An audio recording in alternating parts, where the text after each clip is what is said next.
आज हम भिन्न में समतुल्य, समान और असमान भिन्न, ये 3 प्रकार की पढ़ने जा रहे हैं। अब समतुल्य भिन्न कहते किसे हैं?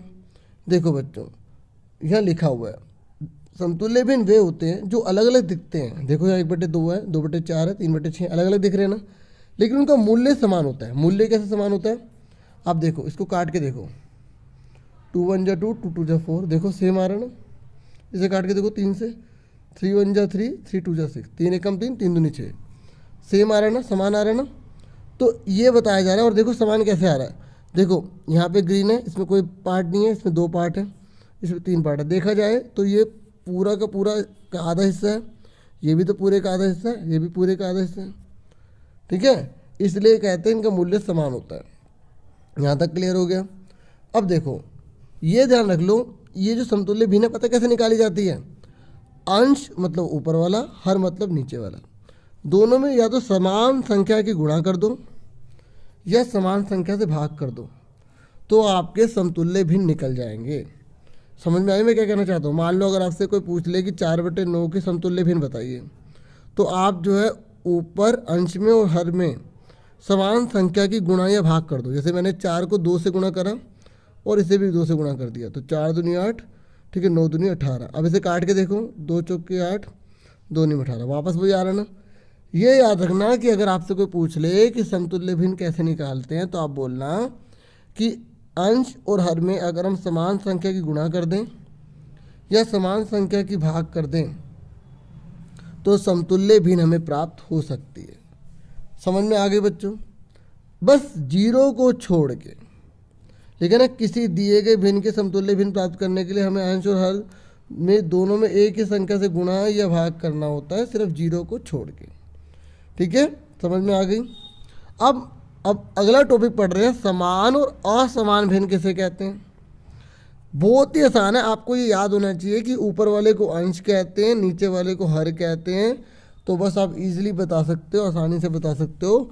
जिन भिन्न का हर समान हो उसको हम समान भिन्न कहते हैं, और जिनके हर अलग अलग होते हैं उसको असमान भिन्न कहते हैं। देखो यहाँ पर अच्छे से समझा रखा है। इतनी मैं तो बहुत तारीफ़ करूँगा जो आपके लिए इतनी मेहनत कर रहे हैं। ठीक है, एक उनके नाम पर ही मेरी वीडियो पर लाइक मार दें। ठीक है, अगर नहीं भी करेंगे तो कोई बात नहीं, लेकिन उनको तो आप ज़रूर सलाम करना, क्योंकि वो सच में बहुत मेहनत कर रहे हैं। ठीक है, देखो आपके लिए कितने अच्छे से वीडियो वर्कशीट जो है बना रहे हैं। देखो समूह एक बता रखा है, देखो कितने अच्छे से कि हर सब में 5 है तो इसे समान भिन्न कहेंगे, और ये देखो सब में अलग अलग है तो इसको असमान भिन्न कहेंगे। लिखा है ना बच्चों। अब आगे देखो, अब आपसे 2 ही क्वेश्चन पूछे गए हैं, एक ये वाला, ठीक है, और एक आपसे ये वाला।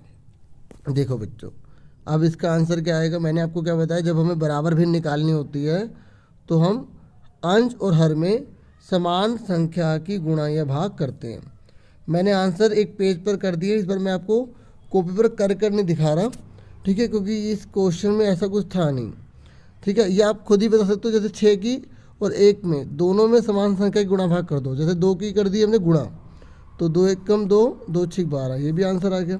फिर हमने 3 की कर दी, ठीक है, 6 3 18। फिर हमने 4 की कर दी, ठीक है, 6 चौक 24।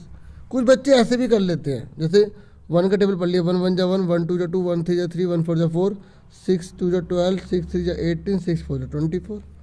ठीक है, अब मैं आपको आंसर दिखा देता हूँ। ये जो मैंने इसके आंसर करे हैं, एक अच्छे से समझा दिया, बाकी सब आंसर आप देख लीजिए। ठीक है, आंसर जो एक आइडिया है, बाकी आपको समझ तो अच्छे से आ ही गया है। तो आप देख सकते हैं आंसर आपकी हेल्प के लिए मैंने कर दिया है। ठीक है, बाकी आपको कंसेप्ट तो क्लियर हो गया ना बच्चों। देखो सिंपल सी बात है, देखो दोनों में हमने 2 की गुणा कर ली, फिर उसके बाद हमने 3 में मल्टीप्लाई कर ली, फिर दोनों में 4 की कर ली। या आप ऐसे भी कह सकते हो, 2 2 जा 4, 2 3 जा 6, 2 4 जा 8, 7 दूनी 14, 7 ते 21, 7 चौक 28। ठीक है, ऐसे ही इसका देख लीजिए, 3 दूनी 6, 3 3 9, 3 चौक 12। एक बात सुन लो कि ज़रूरी नहीं है कि सबके आंसर सेम हो। आप कोई बच्चा हो सकता है 5 से मल्टीप्लाई कर रहा हो, 10 से कर रहा हो, 15 से कर रहा हो, सुन रहे हो ना मेरी बात। तो अलग अलग आंसर हो सकते हैं। इसमें ये मत कहना कि भाई इसमें कोई आंसर लिख दे, मेरा कुछ और आ गया। तो पहला क्वेश्चन आप देख लो, मैंने आपको अच्छे से करवा दिया है। और अगर अभी तक आपने ASC स्टार्टर को सब्सक्राइब नहीं किया तो देखो सब्सक्राइब तो प्लीज़ कर लो ना, ठीक है। देखो आपके लिए कितनी मेहनत कर रहा हूँ, ठीक है, तो इतना तो बनता ही है ना। बाकी आप वीडियो को लाइक भी करें, इससे सपोर्ट मिलता है काफ़ी, ठीक है। तो ये पहला क्वेश्चन क्लियर हो गया। अब सेकंड क्वेश्चन की तरफ बढ़ जाते हैं। तो बच्चों सेकंड क्वेश्चन में बोला गया है कि निम्नलिखित समूहों में से कौन समान और कौन असमान है। ये तो कितना आसान है, देखो इसमें भी 7 है, इसमें भी 7 है, इसमें भी 7 है, ये समान भिन्न हो गई। और ये तीनों की तीनों असमान हो गई।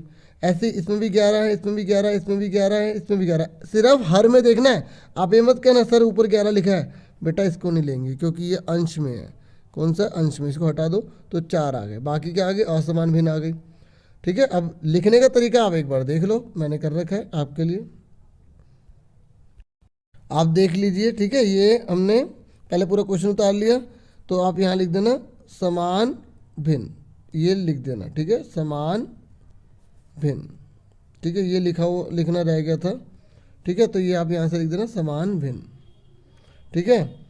उसके बाद आपसे नेक्स्ट पूछा गया था और यहाँ पे लिख देंगे असमान भिन्न, ठीक है। इतना तो आप कोऑपरेट कर देना, ठीक है, असमान भिन्न, ठीक है, क्वेश्चन में से देख के लिखना है।